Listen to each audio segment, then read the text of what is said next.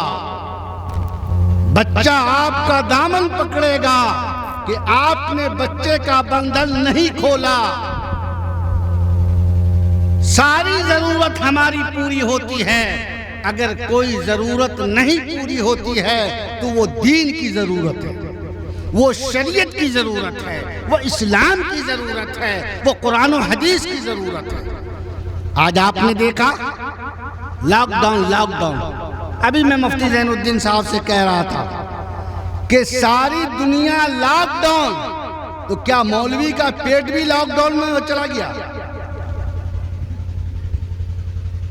ارے اس lock down میں جتنی شادی ہوئی کبھی نہیں ہوئی. اس لاک ڈاؤن میں جتنا مکان بنا کبھی میں نے نہیں دیکھا اپنی زندگی میں مکان بنتے ہوئے. اس لاک ڈاؤن میں جتنا لوگوں نے زمین خریدا اس سے پہلے کبھی نہیں دیکھا میں نے اتنی زمین خریدتے ہوئے. لاک ڈاؤن اور مولوی اور امام کے پیٹ پہ لاک ڈاؤن لگا ہوا ہے. باقی ساری دنیا کھلی ہوئی، مولوی اور امام لاک ڈاؤن میں گرفتار.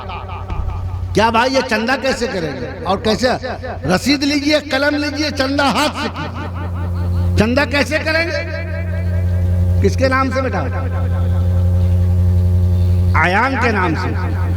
ماشاءاللہ. کہے کے لیے ہم کو انعام دیا؟ اچھا ماشاءاللہ. یہ بچہ سوچا کہ مشاعرہ ہی ہو رہا. ماشاءاللہ. اللہ برکت دے، اللہ تعالیٰ تم کو صحت دے، تندرستی دے. اور اللہ تعالیٰ اس بچے نے اصل جامع رحمانی میں تعمیری کام بھی ہو رہا ہے. اسی چندے پہ میں نے چھوڑ دیا بات کو کہ وہاں ایک بلڈنگ کی تعمیر ہو رہی ہے. تو آپ حضرات کو بھی متوجہ کرنا ہے کہ آپ حضرات ہمیشہ خانقاہ رحمانی میں اپنا تعاون کیا ہے. الحمدللہ ہمارے مبلغ آپ کے ہاں موجود بھی ہیں، مولانا زبیر صاحب دامت برکاتہم، لیکن ان کا چندہ ہوگا زکوٰۃ فطرہ عشرہ والا. اور تعمیر کے فنڈ میں جو پیسہ لگتا ہے وہ ذاتی پیسہ لگتا ہے. وہ کیسا پیسہ لگتا ہے؟ ذاتی پیسہ. تو آپ حضرات وہاں ایک مطبخ کی تعمیر ہو رہی ہے، تو ہم اور حضرت مولانا جمیل احمد صاحب آپ حضرات کی خدمت میں حاضر اس غرض سے بھی ہوئے ہیں کہ آپ متعارف ہیں، ہم بھی آپ سے متعارف ہیں، آپ کے ہاں خانقاہ رحمانی بھی متعارف ہے. ہم اپنے علاقے سے 5.5 لاکھ روپیہ بھیج چکے ہیں، رواحی، رامپور وغیرہ ملا کر کے. اب ادھر کا نمبر آیا ہے، آپ حضرات سے جتنا ہو سکے، کوئی ضروری نہیں ہے 5,000 روپیہ ایک آدمی دے گا، ہرگز نہیں. 5, 50, 100 جس کو جو توفیق ہو اس تعمیری کام میں ضرور حصہ لیں. اللہ تعالیٰ برکت عطا فرماوے. بہرحال میں عرض کر رہا تھا کہ لاک ڈاؤن لگا تو 2 چیز کو لگا، مسجد اور مدرسہ کو. باقی کسی چیز کا لاک ڈاؤن نہیں تھا. نہ گاڑی، نہ چھکڑا، نہ آنا، نہ جانا، نہ کھانا، نہ پینا، سارا چیز کھلا ہوا. اگر بند ہوا تو امام کا چولہا، اور بند ہوا تو اس مدرس کا چولہا جو کسی مدرسے سے وابستہ تھا. ہے یا نہیں؟ یہ کتنی کمزور بات ہے. ہم اپنی ضرورت کا خیال رکھیں لیکن نائب رسول کی ضرورت کا خیال نہیں رکھیں. ہم اپنے امام کی ضرورت کا خیال نہیں رکھیں. اس سے بڑا بدقسمت انسان کون ہو سکتا ہے میرے دوست؟ کوئی نہیں سوئے زمین پر ہو سکتا ہے. ایک پنجابی کو دیکھیے، ایک سکھ کو دیکھیے، ایک کافر کو دیکھیے، ایک غیر مسلم کو دیکھیے، کسی مذہب میں آپ چلے جائیے، اتنے سخت لوگ کہیں نہیں ملیں گے۔ تمام ضرورت میری پوری ہو اور مدرسے کی ضرورت میری پوری نہیں ہو، یہ تو افسوس کا مقام ہے۔ جو ہمارا دینی قلعہ ہے، جس سے ہم ہر اعتبار سے استفادہ کرتے رہتے ہیں اور تا حیات کرتے رہیں گے، اس سے جو ہمارا محسن ہے، مربی ہے، مخلص ہے، اور اس سے بڑا مربی اور اس سے بڑا محسن اس روئے زمین پر میرا کوئی ہو ہی نہیں سکتا، مدرسہ اور مسجد سے زیادہ۔ تو بہرحال میں آپ سے یہ عرض کر رہا تھا کہ بچہ اگر پیدا ہو تو آپ ان کا عقیقہ کیجئے، اور نمبر 2 اس کا اچھا نام رکھیے۔ نام سمجھتے ہیں؟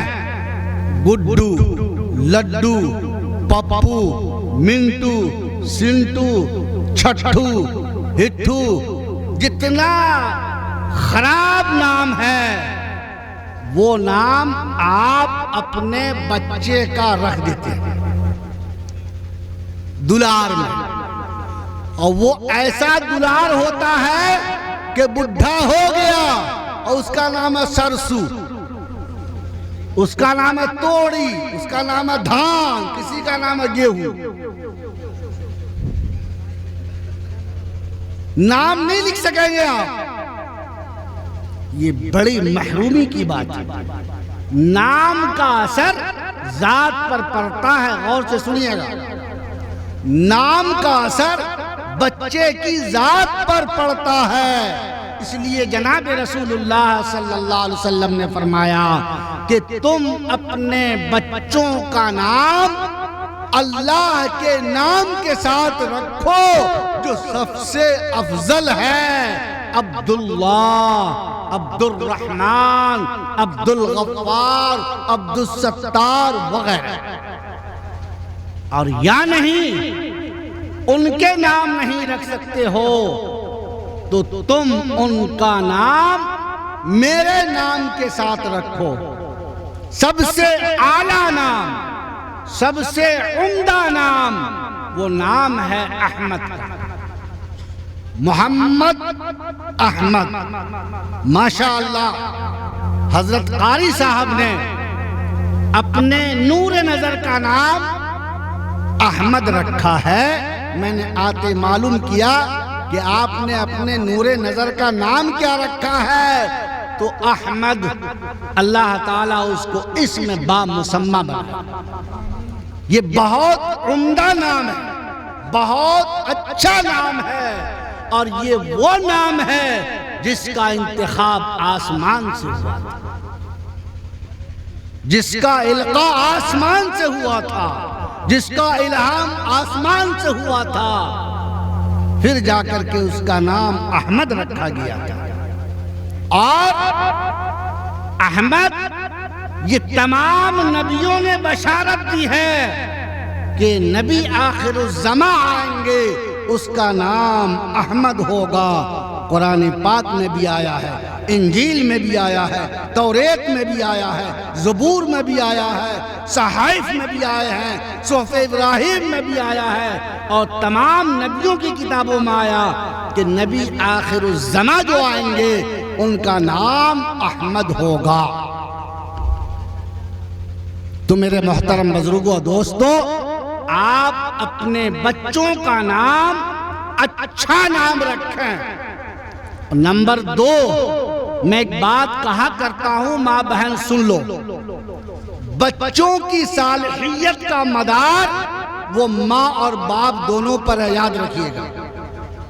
بچہ نیک کب بنے گا؟ جب اس کی ماں نیک ہوگی۔ ابھی ہمارے قاری صاحب ایک شعر پڑھ رہے تھے کہ ماں دودھ پلاتی ہے یقیناً، اسی کی مناسبت سے میں نے وَقَضَىٰ رَبُّكَ پڑھا تھا، اسی پہ گفتگو کرنی تھی لیکن وقت نہیں ہے۔ یقیناً ماں بڑی محنت کرتی ہے لیکن دینداری کی وجہ سے نہیں، وہ اسلامی طریقے سے نہیں، وہ ایک صرف اپنی ماں ممتا دیتی ہے۔ وہ محبت اگر اسلامی محبت ہو، وہ محبت قرآنی محبت ہو، وہ محبت حدیث کے مطابق ہو، خدا کی قسم